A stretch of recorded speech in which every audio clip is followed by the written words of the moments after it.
4 नंदे। की शादी एक बड़े घर के लड़के यानी कि राजेश के साथ होती है। राजेश की 4 बहनें हैं और सभी अपने भाई पर जान छिड़कती है।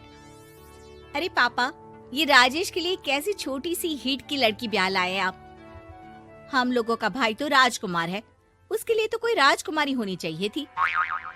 गौरी को ननद की बात बुरी लगती है और वो रोने लगती है। अरे क्यों गला फाड़ रही है? क्या गलत बोल दिया मेरी बेटी ने? एकलौता बेटा है हमारा, समझी? वो तो तेरे ससुर हाँ कराए थे, वरना मैं तो ना करवाती तेरी शादी अपने हीरे जैसे बेटे से। ननदे सास को भरती और सास गौरी से लड़ती। ये क्या है? तुम्हारी बहनें और माँ आए दिन मुझे खरी खोटी सुनाती रहती है। क्यों नहीं बोलते उन लोगों को कुछ? अरे क्या बोलूं? अब उन लोगों का इकलौता भाई और बेटा होना, तो वो लोग थोड़े इमोशनल है मुझे लेकर, समझा करो ना। और कौन सा वो लोग रोज आते हैं ससुराल से? माना एक साथ नहीं आती, लेकिन रोज कोई ना कोई तो खड़ा ही रहता है ना। खैर, जैसे तैसे कुछ साल गुजरते हैं। गौरी एक प्यारे से बेटे की माँ बनती है। सुनिए, हर बात पर ससुर जी से पैसा मांगना ठीक नहीं लगता। आप कोई काम क्यों नहीं करते हैं? काम तो मैंने कभी किया ही नहीं गौरी। पापा के पास इतना पैसा है कि मुझे जरूरत ही नहीं पड़ी। लेकिन कहते हैं ना, हर दिन एक सा नहीं होता। गौरी के ससुर की मृत्यु हो जाती है और घर में गरीबी छा जाती है। गौरी ननद को फोन करती है। दीदी, अब जीजा जी को बोलकर इन्हें कहीं नौकरी दिलवा दो ना। घर चलाना मुश्किल हो रहा है। माँ जी की भी तबीयत खराब रहती है। दवाई का खर्चा और मुन्ने की पढ़ाई का खर्चा काफी है। कुछ मदद मिल जाएगी दीदी। देखो गौरी, तुम तो जानती हो मेरे खुद के 3 बच्चे हैं, तो ये मत सोचना कि बात घुमा कर बोलोगी तो मैं कुछ मदद कर दूंगी। अब पति तुम्हारा है, सास तुम्हारी है, तो करना तो तुमको ही है ना। हम भी तो निभा रहे हैं। खैर, बोल दूंगी इनको। गौरी समझ जाती है। वो दूसरी ननद को फोन करती है, लेकिन वहाँ से भी उसे कुछ ऐसा ही जवाब मिलता है। अरे भाभी, हमारा भाई कैसे काम करेगा? वो तो राजकुमार है। बस आप जरा माँ का ख्याल रखो, उन्हें कोई तकलीफ मत होने देना। बाकी करते हैं बात आराम से। गौरी के सामने संकट आ जाता है कि वो कैसे अपना परिवार चलाए। ना पति काम करना चाहता है और ना ननदे मदद।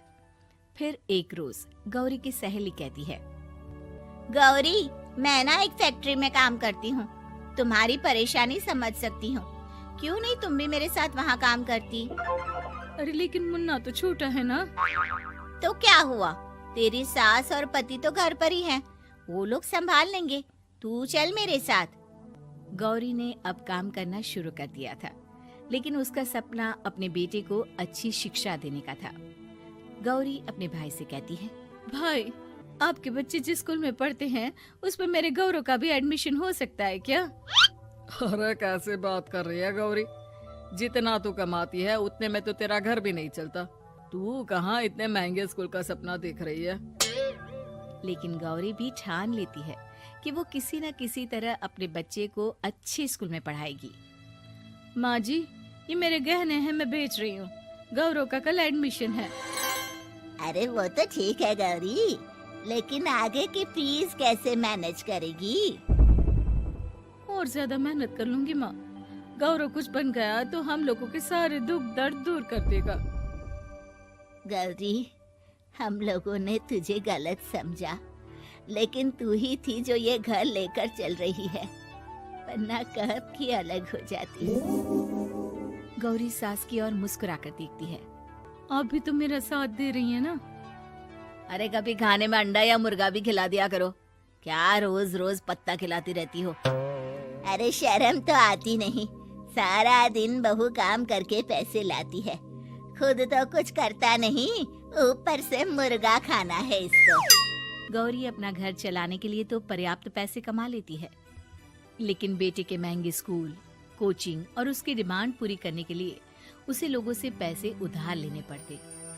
माँ, मुझे जूडो कराटे की ड्रेस चाहिए, मैं घर के कपड़ों में क्लास नहीं अटेंड करूँगा। और क्या, बिल्कुल, घर की भी कोई ड्रेस होती है क्या? मैं कल ही ला दूंगी। हाँ बच्चा, तू बस मन लगाकर पढ़ाई किया कर। उसके जाने के बाद कहाँ से लाएगी पैसे ड्रेस के?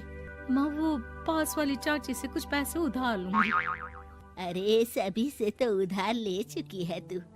कर्जा इतना चढ़ा लिया है कि पूरा जीवन भी कमाएगी तो उतार नहीं पाएगी। अरे माँ जी, गौरव कुछ बन जाए तो मुझे कमाने की क्या जरूरत, फिर तो मैं बस रानी बनकर राज करूंगी। एक दिन गौरव कहता है, माँ मेरी नौकरी लग गई है, वो भी अच्छे पैसों में। अब हम लोगों के बुरे और दुख के दिन जल्दी खत्म हो जाएंगे।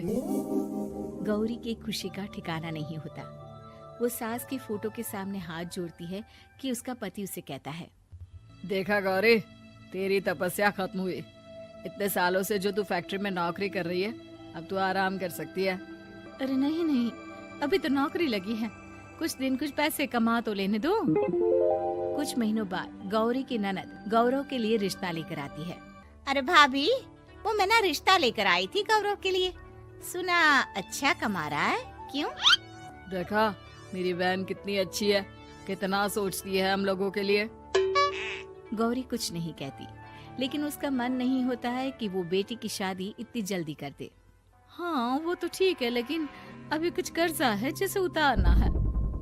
तो क्या हो गया, शादी के बाद भी उतार लेगा। कम से कम एक लड़की आ जाएगी तो आराम रहेगा।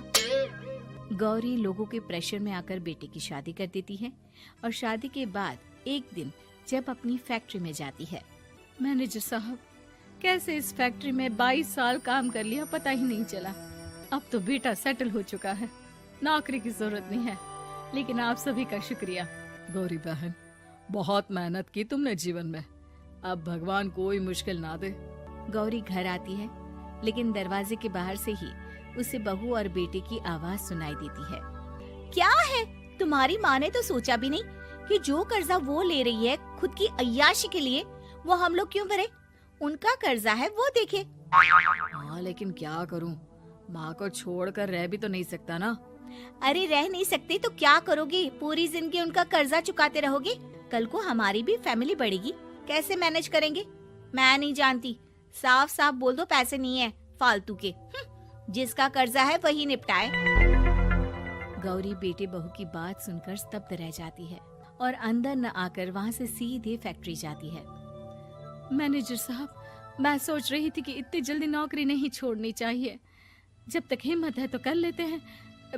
वो मेरा इस्तीफा ना वापस कर दीजिए। ये बोलकर गौरी की आंख लाल हो जाती है। मैनेजर समझ जाता है कि गौरी की उम्मीद टूट चुकी है। वो उसके हाथ में इस्तीफा रखकर कहता है, कर्जा माँ का है तो माँ ही चुकाएगी। माँ का कर्जा आज तक क्या कोई चुका पाया?